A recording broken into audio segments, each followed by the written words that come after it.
She walked into the most expensive hotel in America wearing a $2,000 coat.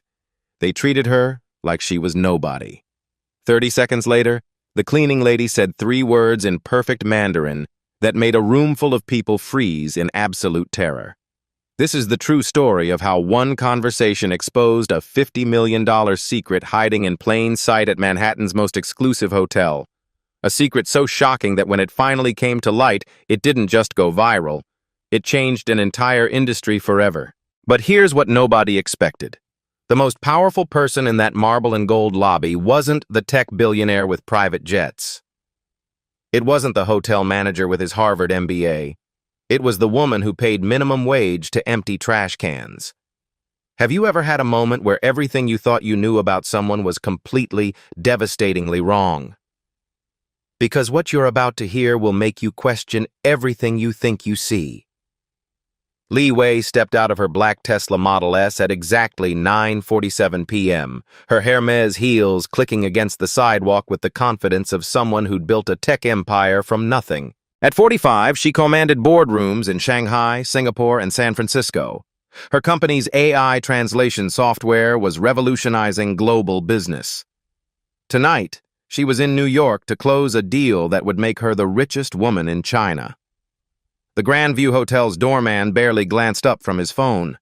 Li Wei paused at the entrance, adjusting the jade bracelet her grandmother had given her for protection. She'd stayed at this hotel 12 times over the past 3 years. The staff had never once remembered her name. Inside, the lobby buzzed with its usual theater of wealth.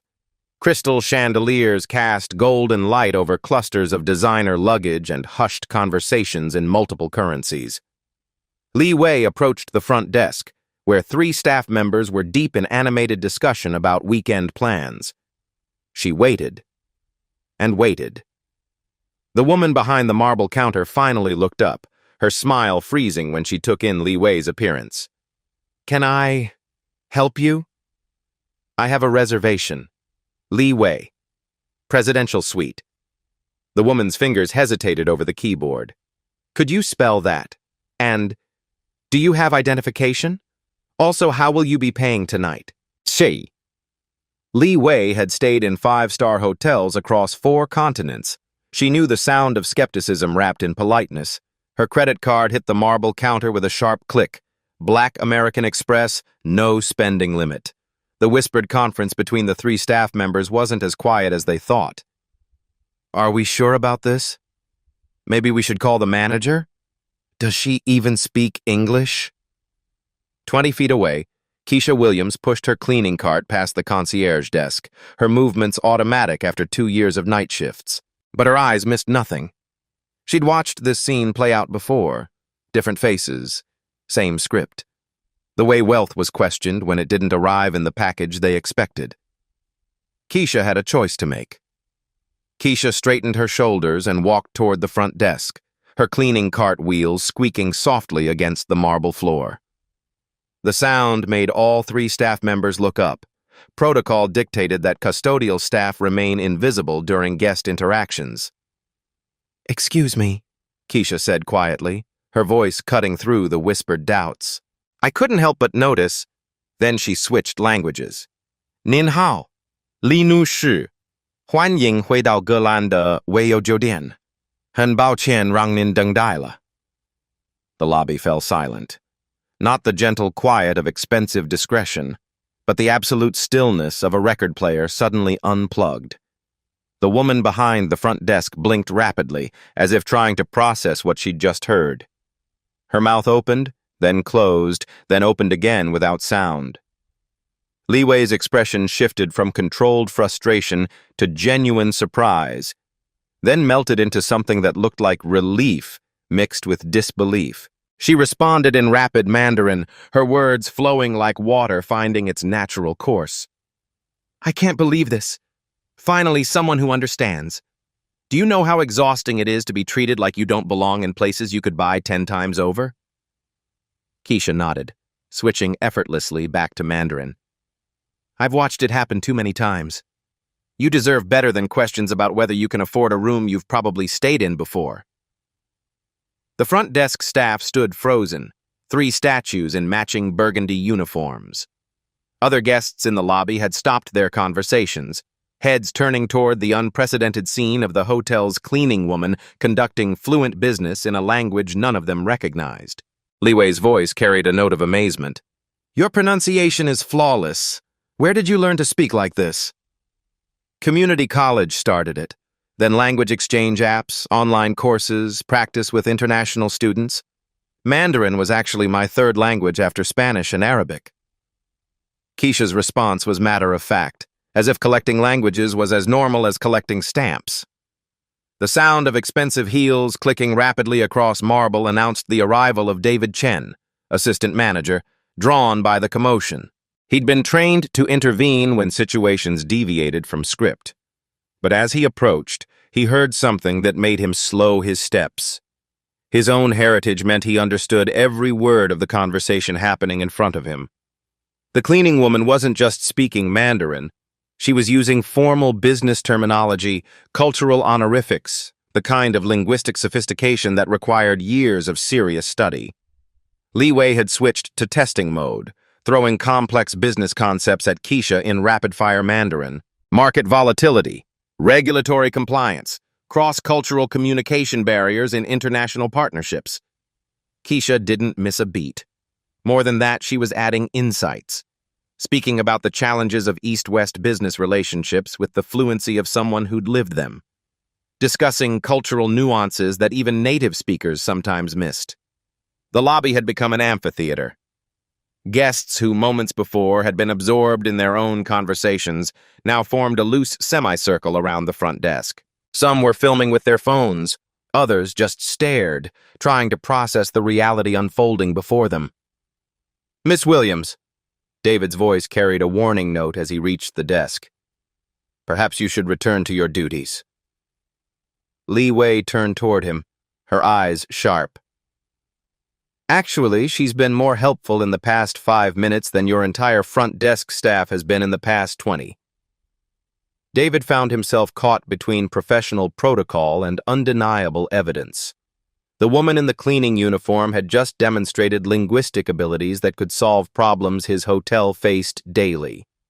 International guests struggling with communication, cultural misunderstandings that led to bad reviews, lost revenue from guests who felt unwelcome. "We have policies about staff interactions," he managed. "Then maybe," Li Wei said, her voice carrying the authority of someone accustomed to boardrooms, "your policies need to change." Keisha stepped back slightly, suddenly aware of how far she'd strayed from her invisible role. The cleaning cart seemed to mock her now, spray bottles and paper towels beside a demonstration of skills worth more than her annual salary. But Li Wei wasn't finished. She reached into her purse and pulled out a business card, pressing it into Keisha's hand. "We need to talk, not here, not now, but soon." The card was heavy stock, embossed lettering. Even touching it felt like crossing into a different world. 2 hours later, Keisha sat in the hotel's empty break room, staring at the business card like it might disappear. Li Wei, CEO, Phoenix Technologies. The kind of card that opened doors she'd only dreamed of walking through. Her grandmother's voice echoed in her memory. "Child, language is power. Learn enough tongues, and the world can't keep secrets from you." Keisha had been 8 when her family moved to Brooklyn from Kingston. Her mother worked 3 jobs, cleaning offices at night, childcare during the day, weekend shifts at a laundromat. Her father had stayed behind in Jamaica, promising to follow once they got established. That was 20 years ago. The language learning started by accident. Their apartment building was a United Nations in miniature. Spanish from the Gonzalez family downstairs, Arabic from the elderly man who fixed bicycles in the courtyard, Mandarin from the restaurant owners who sometimes gave her grandmother free soup bones. While other kids played video games, Keisha collected words like, some kids collected baseball cards. She'd sit in the laundromat practicing pronunciation with whoever would listen. Mrs. Chen from the dry cleaner taught her proper tones. Ahmed from the corner store corrected her Arabic grammar over free candy bars. Community college was supposed to be her launching pad. International business degree, maybe work at the UN as a translator. But when her mother got sick during Keisha's sophomore year, someone had to pay the bills. The hotel job was temporary, just until things got stable. That was 2 years ago. Every night she'd come home to her studio apartment and open language apps on her cracked phone screen. Duolingo streaks longer than some people's relationships. YouTube videos of Beijing business meetings playing while she ironed uniforms. French news podcasts during her commute. Her coworkers thought she was crazy. Why are you learning all that stuff? You're going to be cleaning toilets forever anyway. But Keisha knew something they didn't. Every conversation was practice. Every international guest was a masterclass. She'd built a language portfolio worth 6 figures while earning minimum wage. The business card felt heavy in her pocket as she clocked out at 6 a.m. Li Wei had written something on the back in perfect English. Talent recognizes talent. Call me. For the first time in 2 years, Keisha felt like someone had finally seen her. 3 days later, chaos erupted in the lobby at exactly 2:17 p.m. The Beijing International Investment Group had arrived 6 hours early for their conference, and nobody was prepared. 8 executives in identical black suits stood near the entrance, speaking rapid Mandarin while checking expensive watches. Their body language screamed frustration mixed with jet lag. David Chen emerged from the back office, his face flushed with panic. The hotel's usual translator was stuck in traffic from JFK. The backup translator was at another job. The translation app on his phone kept freezing. "We need someone who speaks Mandarin," he muttered to himself, running his hands through his hair. "We need them now." Li Wei watched the disaster unfold from her usual corner table in the lobby cafe. She'd been staying an extra week, claiming business meetings but really watching to see how the hotel would handle its next linguistic crisis. She wasn't disappointed. The lead executive, Mr. Zhang, was growing increasingly agitated. His voice carried across the marble floors as he spoke to his team. "This is exactly the kind of unprofessional service we were warned about. Maybe we should reconsider the partnership." David's phone rang. His boss, demanding to know why 8 potential investors were standing in the lobby looking annoyed. "Fix this," came the terse instruction. "The conference contract is worth $2 million. That's when David remembered the cleaning woman who'd spoken perfect Mandarin 3 nights ago. He found Keisha in the 3rd-floor supply closet, restocking towels. "Miss Williams, I need your help." "If this is about the incident the other night, I can explain." "No, not that. Well, yes, that. But we need you right now. There are Chinese executives downstairs, and we have no translator." Keisha set down the towels slowly. "Mr. Chen, I appreciate the thought, but I can't just leave my duties. And I'm not dressed for—" "I'll handle your supervisor. Please, you'd be saving our jobs." 20 minutes later, Keisha stood in the lobby wearing a borrowed blazer over her uniform, her hands slightly trembling as she approached the group of executives. Mr. Zhang looked up with barely concealed irritation. "Xian Shengmen, Xia Wu Hao," she began, her voice steady despite her racing heart. "我是酒店的文化联络员，非常抱歉让您们久等了." The transformation was immediate. Mr. Zhang's expression shifted from annoyance to surprise, then professional interest. "Finally, someone who understands proper protocol," he replied in Mandarin. "We've been standing here like tourists." What followed was a masterclass in cultural navigation. Keisha didn't just translate. She anticipated needs. When Mr. Zhang mentioned dietary restrictions, she knew which restaurants in the city could accommodate. When they discussed business customs, she bridged American and Chinese expectations seamlessly. "Your Mandarin is excellent," Mr. Zhang observed. "Where did you study?" "I'm self-taught, sir. Languages have always been my passion." "Self-taught?" Mr. Zhang turned to his colleagues, switching to rapid business dialect. "Did you hear that? This woman taught herself to speak like this." For the next hour, Keisha facilitated conversations about investment portfolios, market analysis, and cultural sensitivity in international business. She found herself not just translating words, but translating worlds. When Li Wei approached the group, Keisha felt a moment of recognition pass between them. Li Wei introduced herself in English, then switched to Mandarin to praise Keisha's professionalism to the executives. "This young woman," Li Wei told Mr. Zhang, "understands business better than most MBA graduates I've worked with." As the executives headed to their rooms, Mr. Zhang pressed his business card into Keisha's hand. "We will be doing business in New York for the next 6 months. We would like to request your services specifically." David watched from across the lobby, his phone already ringing with congratulations from his supervisor. The emergency meeting was called for 8 a.m. the next morning. Margaret Thornfield sat at the head of the mahogany conference table, her silver hair pulled into its usual severe bun, reading glasses perched on her nose as she flipped through Keisha's personnel file. 15 years as Director of Human Resources had taught her to spot problems before they became disasters.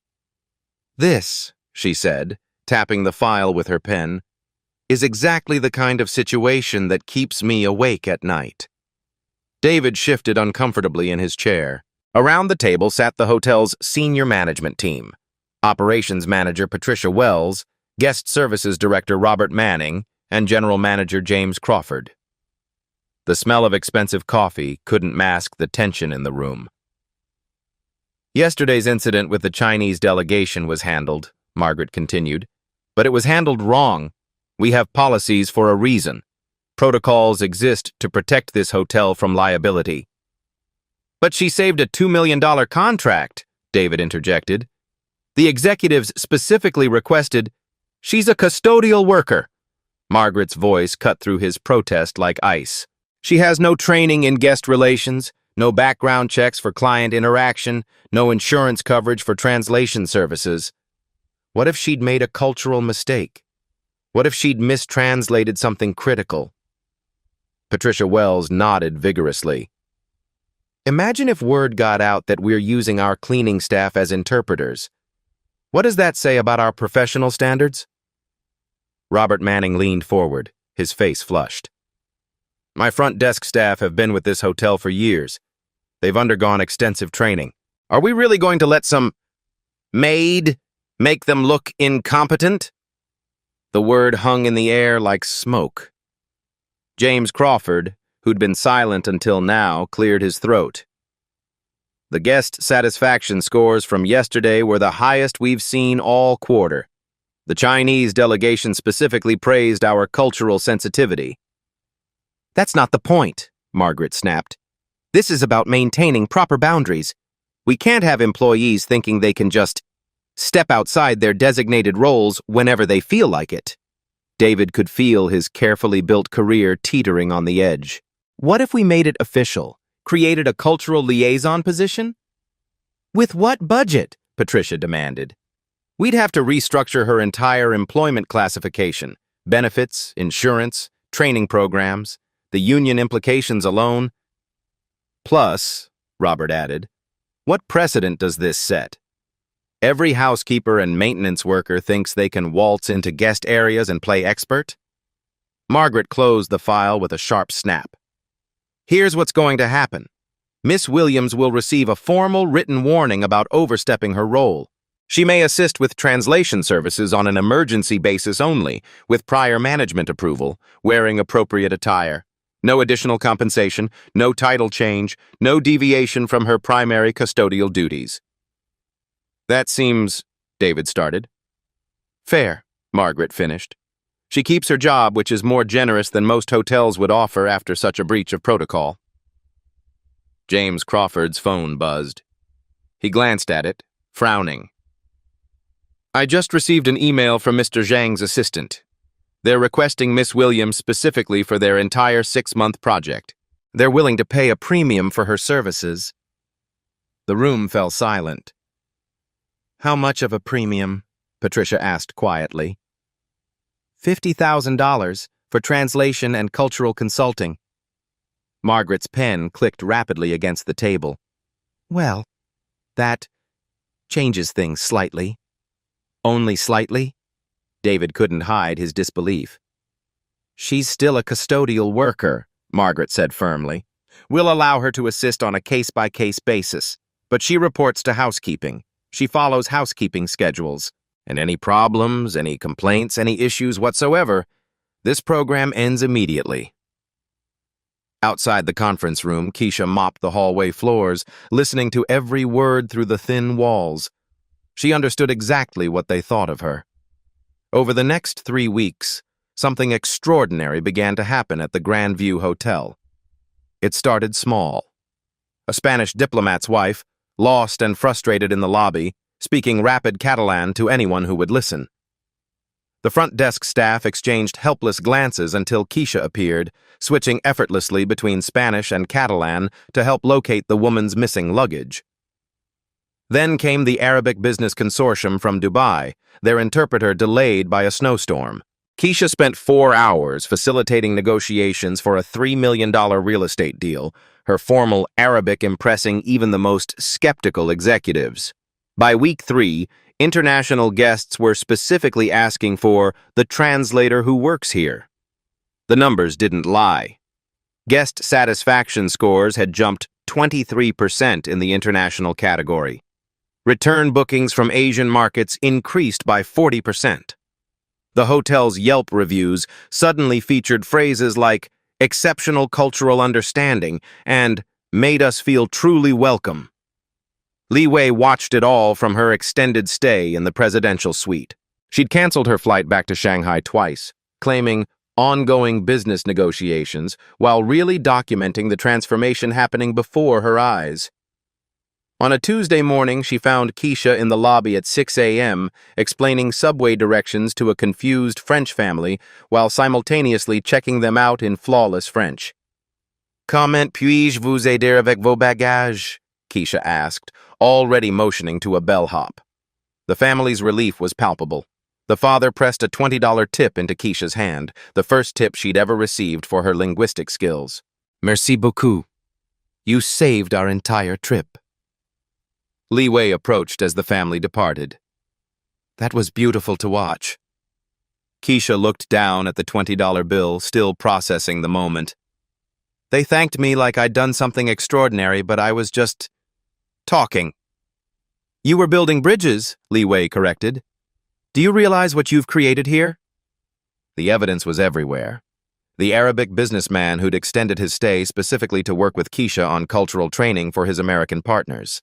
The Japanese family who'd switched their corporate bookings from the Ritz-Carlton after experiencing what they called genuine hospitality that understands our heart.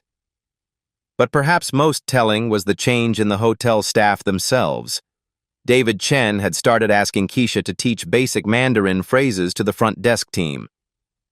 Just enough to show respect, he'd explained, but Keisha could see the deeper shift.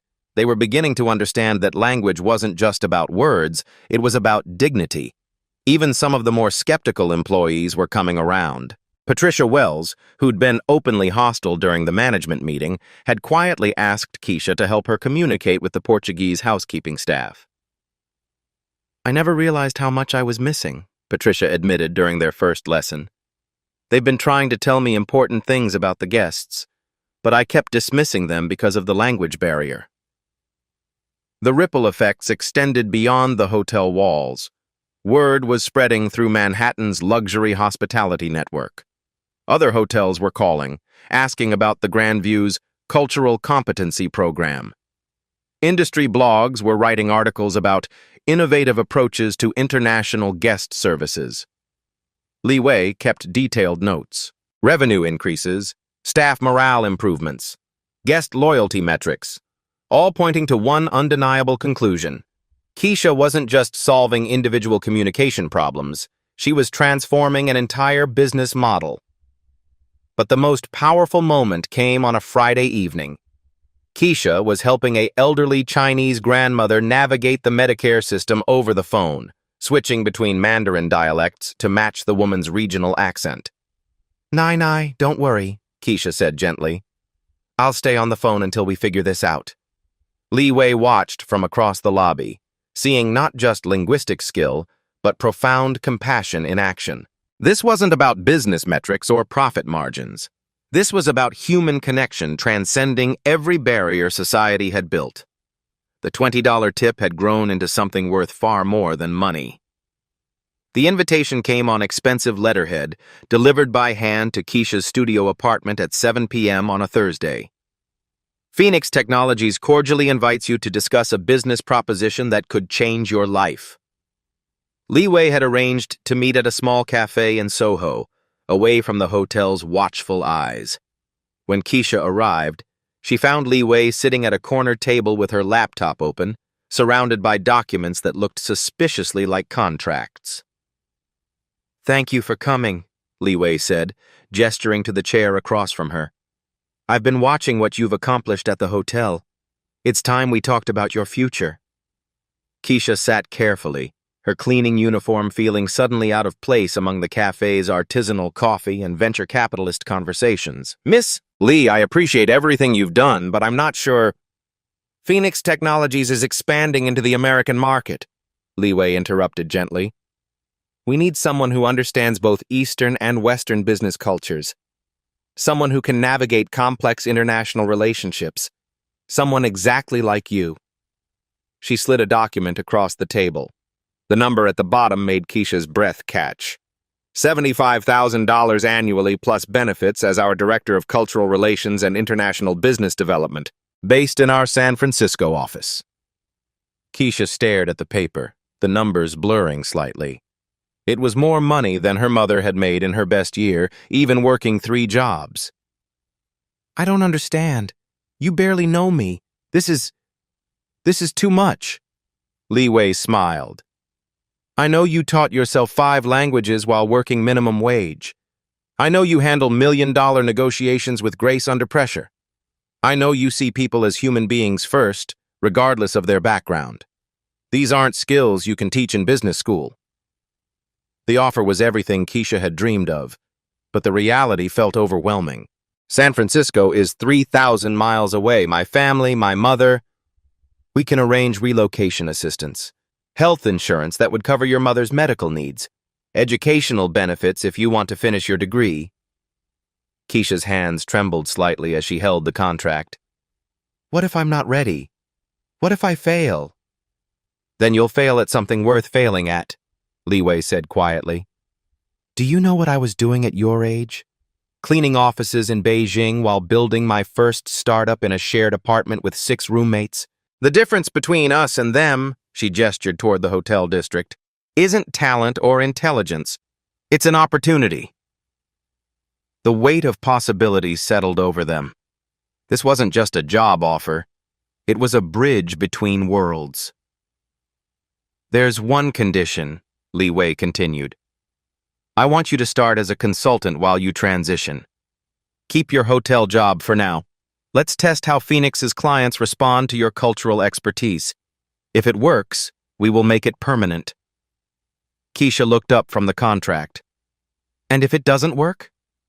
"It will." Li Wei's confidence was absolute. "I've spent 20 years building international business relationships. I know talent when I see it. More importantly, I know potential when others refuse to recognize it." Outside the cafe windows, Manhattan's lights glittered like promises. For the first time in her life, Keisha felt like she was being offered a seat at the table instead of just cleaning it. "When would you need an answer?" Li Wei smiled. "Take all the time you need. Opportunities like this don't expire, they evolve." 3 nights later, Keisha found herself in the hotel's empty break room at 3 a.m., staring at Li Wei's contract spread across the scratched table. The fluorescent lights hummed overhead, casting harsh shadows over dreams written in legal language. She wasn't alone. Li Wei sat across from her, having arrived quietly with 2 cups of tea from the 24-hour deli down the street. Neither woman spoke for several minutes, the weight of decision hanging between them like morning fog. "I keep thinking about my grandmother," Keisha finally said, her voice barely above a whisper. "She used to tell me that language was the key to any door I wanted to open. But what if I'm not brave enough to use the key?" Li Wei set down her tea, her own hands showing the slight tremor that comes with vulnerability. Can I tell you something I've never told anyone? Keisha nodded. When I was 25, I had the chance to pitch my startup to American investors. I was so terrified of my accent, of being judged, that I hired an American actor to present for me. Li Wei's laugh was bitter. I sat in the back of the room watching someone else take credit for my life's work because I didn't believe my voice was worth hearing. The admission hung in the air like a confession. I lost that deal. Not because my idea wasn't good enough, but because I wasn't brave enough to be myself. It took me 10 more years to rebuild that confidence. Li Wei reached across the table, her fingers finding the jade bracelet on her wrist. This bracelet belonged to my grandmother, too. She gave it to me the day I left China, and she said something I'll never forget. Keisha leaned forward. She said, "Courage isn't the absence of fear. It's feeling the fear and choosing to honor your ancestors' dreams anyway." With deliberate slowness, Li Wei unfastened the bracelet. The jade caught the fluorescent light, seeming to glow with its own inner warmth. "I want you to have this. Not as payment, not as obligation, but as a reminder that you're not just carrying your own dreams. You're carrying the dreams of every woman who cleaned floors and dreamed of boardrooms, every immigrant who learned a new language hoping for a new life." Keisha's eyes filled with tears as Li Wei placed the bracelet in her palm. The jade was warm, as if it held decades of hope and determination. "I'm scared," Keisha whispered. "Good," Li Wei replied, her own eyes bright with unshed tears. "That means it matters. The dreams that don't scare us aren't big enough." In that fluorescent-lit break room, surrounded by the smell of industrial cleaning supplies and stale coffee, two women from different worlds found the same truth.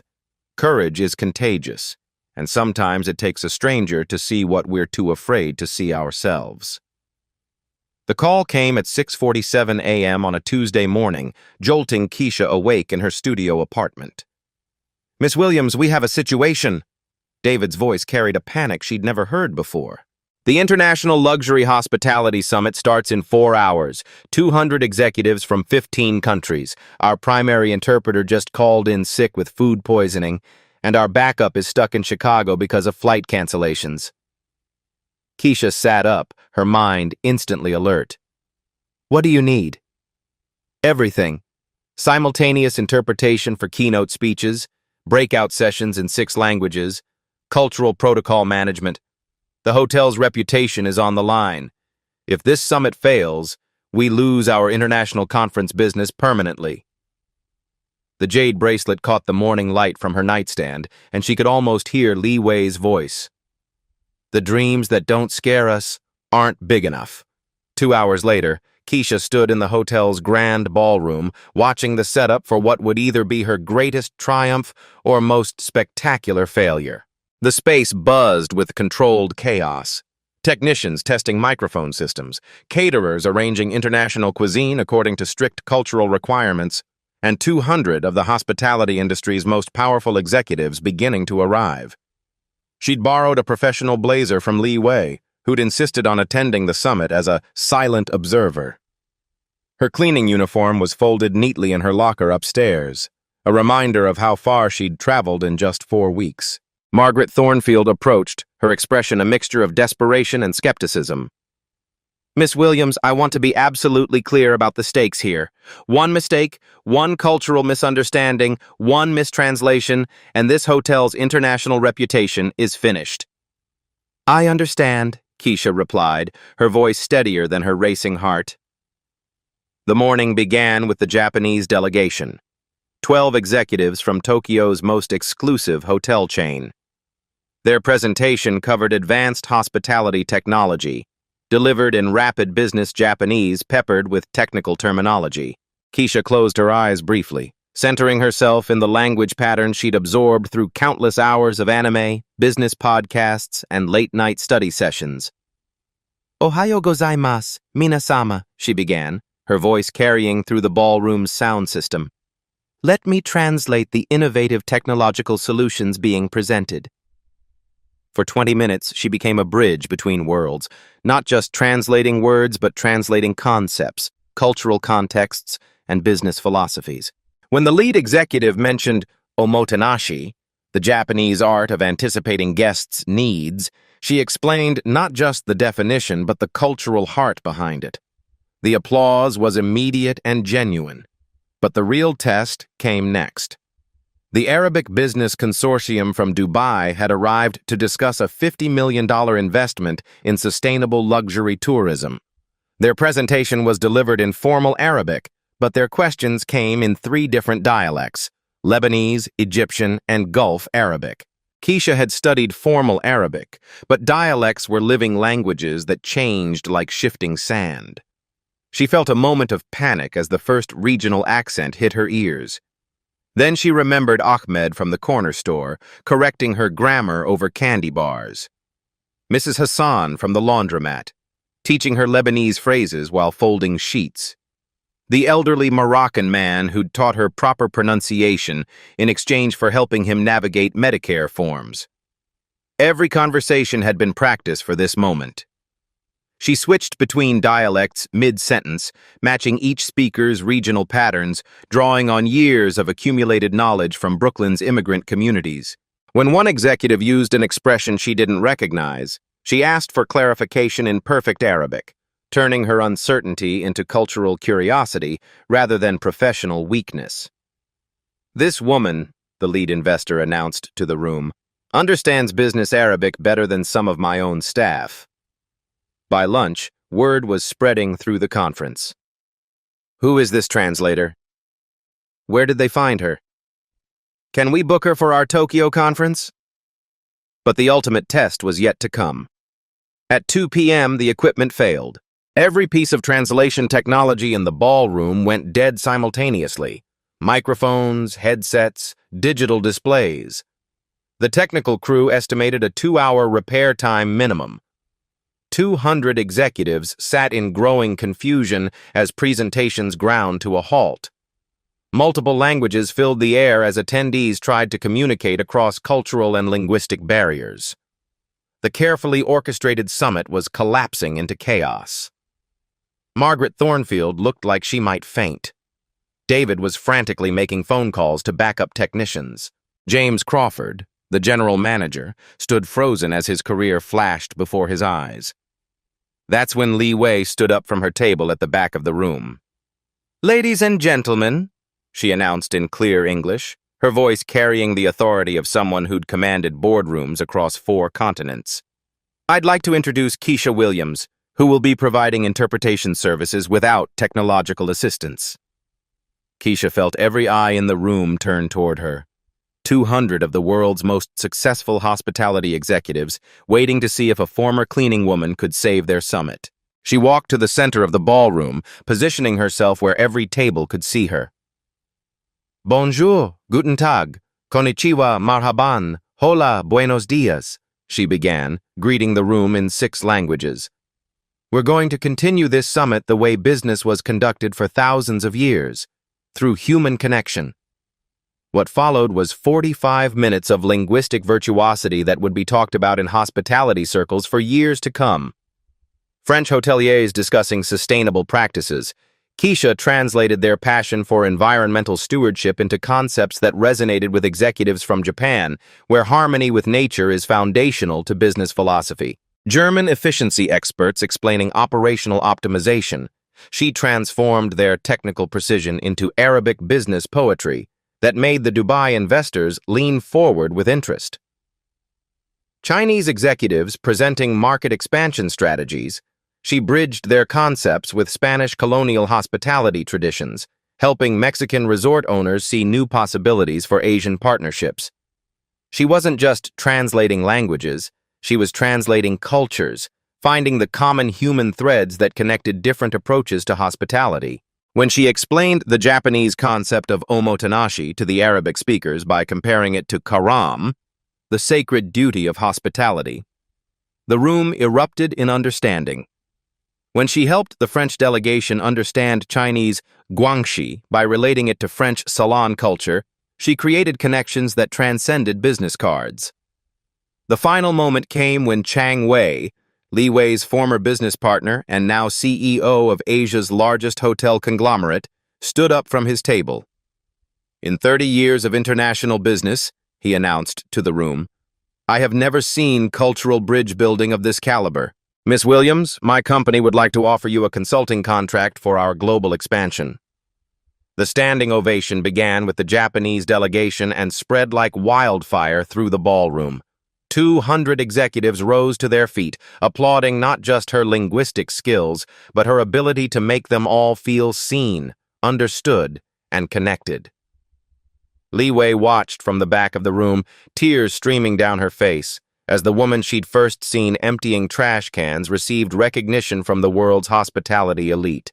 6 weeks later, Keisha stood in the same grand ballroom where her life had changed forever. But this time, she wasn't wearing a borrowed blazer over a cleaning uniform. She wore a tailored business suit, her first professional wardrobe purchase, and around her wrist, Li Wei's jade bracelet caught the light from the crystal chandeliers. The International Hospitality Association's annual awards ceremony had never before honored a custodial worker. Tonight, that history was being rewritten. "Ladies and gentlemen," the announcer's voice echoed through the ballroom, "this year's Excellence in Cultural Innovation Award goes to Keisha Williams for her groundbreaking work in international hospitality relations." The applause began before she reached the stage.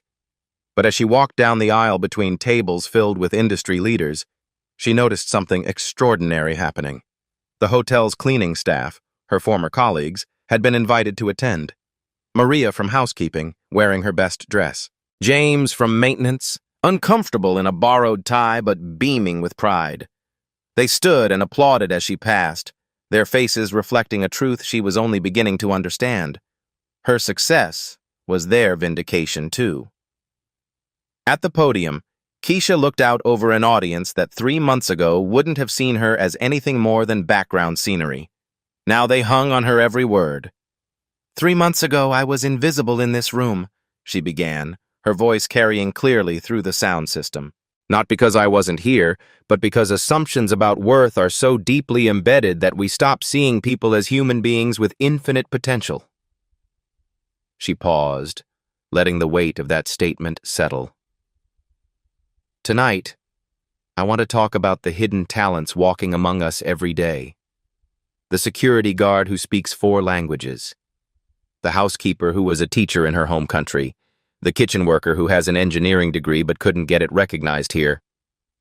The camera crews from Hospitality Today and Global Business Network captured every moment. But this wasn't just about media coverage. Word was already spreading through social media. Had Hidden Talent was trending on Twitter. LinkedIn was buzzing with stories of underestimated employees. The ripple effect was going global in real time. But the most powerful moment came when Margaret Thornfield took the stage. The same woman who'd called an emergency meeting to contain the custodial worker problem now stood before the industry's elite with a completely different message. "As Director of Human Resources at the Grandview Hotel," Margaret began, her voice carrying a humility that surprised everyone who knew her, "I want to publicly acknowledge a failure of leadership that nearly cost us the most valuable employee we've ever had." The ballroom fell silent. "We created systems that valued credentials over capability, titles over talent, assumptions over achievement. We nearly missed a transformational opportunity because we confused job descriptions with human worth." Margaret turned toward Keisha. "Tonight, I'm announcing the Grandview Hotel's new Hidden Talent initiative. We will actively seek employees whose abilities extend beyond their current roles. We will create pathways for advancement based on merit, not just traditional qualifications, and we will never again allow institutional blindness to waste human potential." The applause was thunderous, but it was nothing compared to what happened next. Li Wei stepped forward with a microphone, but before she could speak, Chang Wei, her former partner and now one of Asia's most powerful hospitality executives, joined her on stage. "Phoenix Technologies and Chang International Hotels are announcing a joint venture," Li Wei said, her voice filled with emotion. "The Global Cultural Bridge Program, with Keisha Williams as our inaugural Director of International Relations. Chang Wei nodded, his typically stoic expression softened by genuine admiration. Miss Williams will oversee cultural competency training across our combined 847 hotels in 23 countries. Her work will touch the lives of millions of guests and thousands of employees. But they weren't finished. We're also establishing the Hidden Talent Scholarship Fund, Chang Wei continued, providing educational opportunities for hospitality workers whose potential exceeds their current positions. The first recipient will be Keisha's younger sister, Destiny, who will be studying international business at Columbia University. Keisha felt her knees weaken. Her sister's college dreams, which had seemed impossible on a custodial worker's salary, were suddenly within reach. The symbolic moment came when James Crawford, the Grandview's general manager, approached the podium carrying a small velvet box. "Keisha," he said, his voice carrying years of regret, "on behalf of the Grandview Hotel, I want to present you with something that should have been yours from the beginning." He opened the box to reveal a golden name tag. Keisha Williams, Director of Cultural Relations. But as he handed it to her, Keisha noticed something else in the box. Her old custodial name tag, the one that had labeled her simply as maintenance staff, now sat beside the new one. "We're framing both tags in our lobby," James explained, "not to shame our past mistakes, but to remind every guest and every employee that talent has no uniform, potential has no prerequisites, and dignity belongs to every person who walks through our doors." The tears came then, and they weren't just Keisha's. Li Wei wept for the young woman she'd once been, too afraid to trust her own voice. Margaret cried for all the opportunities her prejudices had cost, not just for Keisha, but for countless others. David Chen's tears carried the relief of someone who'd chosen correctly when it mattered most. But perhaps the most meaningful moment came when Keisha looked toward the back of the ballroom and saw her mother, Claudette, wearing the dress they'd bought together for this night. Beside her sat Keisha's grandmother, flown in from Jamaica for the occasion. Her grandmother stood slowly, her weathered hands gripping her walker, and began to clap. The same woman who'd told an 8-year-old girl that language is power was witnessing that prophecy fulfilled. As if responding to some unspoken signal, the entire ballroom rose for a standing ovation that lasted 3 full minutes. The sound was deafening, but what moved Keisha most was what she saw in people's faces. She saw recognition. Not just of her achievement, but of possibilities they'd never considered. She saw hotel executives already mentally cataloging their own invisible employees. She saw housekeepers and maintenance workers realizing their dreams might not be as impossible as they'd believed. The award ceremony became a catalyst for industry-wide change. Within 48 hours, major hotel chains announced similar talent recognition programs. Harvard Business School called to request Keisha as a guest lecturer. The United Nations reached out about consulting opportunities, but the moment that would stay with her forever came as the ceremony ended. A young black woman approached her, wearing a hotel housekeeping uniform and clutching a community college catalog. "Miss Williams," she said quietly, "I speak 3 languages and I'm studying accounting at night. After watching your speech, I think I'm ready to apply for a front desk position." Keisha handed her a business card, her own card, with her own company logo. "Call me Monday. Let's talk about what's possible." As the young woman walked away, Keisha understood the true power of what had happened. This wasn't just about one person's success story. This was about changing the entire conversation around human potential. The jade bracelet caught the light one more time as she raised her hand to wave goodbye to the crowd. 3 generations of women's dreams, her grandmother's, Li Wei's, and her own, had converged in this moment of recognition. The invisible had become undeniable. 1 year later, Keisha Williams stood in her corner office overlooking Manhattan, but her view had changed in ways that had nothing to do with altitude. Through the floor-to-ceiling windows, she could see the Grandview Hotel across the street, where it all began. The building looked the same, but everything about it had transformed. The Hidden Talent Initiative had identified 47 employees with skills beyond their job descriptions. The hotel's international booking rate had increased by 180%. Guest satisfaction scores had reached record highs. More importantly, the model was spreading. The Global Cultural Bridge program now operates in 12 countries. Hotels from Tokyo to Dubai had implemented similar talent recognition systems. 3 universities offered courses based on Keisha's cultural competency framework. The ripple effect had become a tidal wave. Her phone buzzed with a text from Li Wei, now her business partner and closest friend. "Seoul conference tomorrow? Ready to change another industry?" Keisha smiled, remembering the terrified woman who'd once hidden behind a cleaning cart. That person felt like a stranger now, though the jade bracelet on her wrist reminded her daily of the journey. But the most meaningful change wasn't in boardrooms or balance sheets. It was in the emails that filled her inbox every day. Stories from around the world.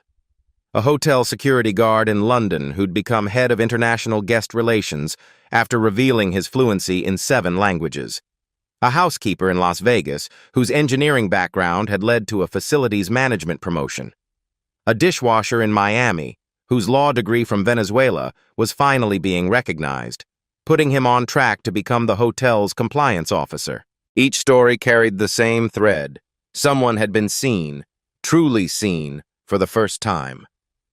Her assistant knocked and entered. "Ms. Williams, your 3 p.m. is here. The documentary crew from Netflix." Keisha nodded.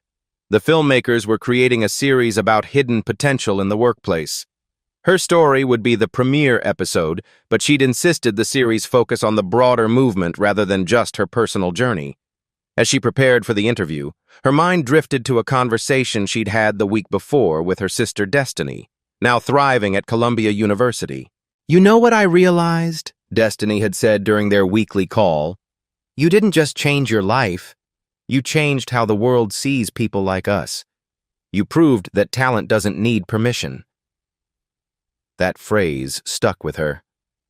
Talent doesn't need permission. But it did need recognition. It needed an opportunity. It needed someone willing to look beyond uniforms and job titles to see the human being underneath. The documentary interview went smoothly, but as the crew packed up their equipment, the director asked one final question that would become the series' closing line. What would you say to someone watching this who feels invisible in their own workplace? Keisha paused, thinking of her grandmother's words, of Li Wei's courage, of Margaret Thornfield's transformation, of every person who'd ever felt overlooked or underestimated. I'd say this: you are not invisible. You are not defined by what others see on the surface. Every skill you've learned, every language you speak, every dream you carry, those are real assets with real value. The world needs what you have to offer, even if the world doesn't know it yet. She leaned forward, speaking directly to the camera, knowing her words would reach millions of viewers. Look around you tomorrow. Really look. The person cleaning your office might be a brilliant teacher.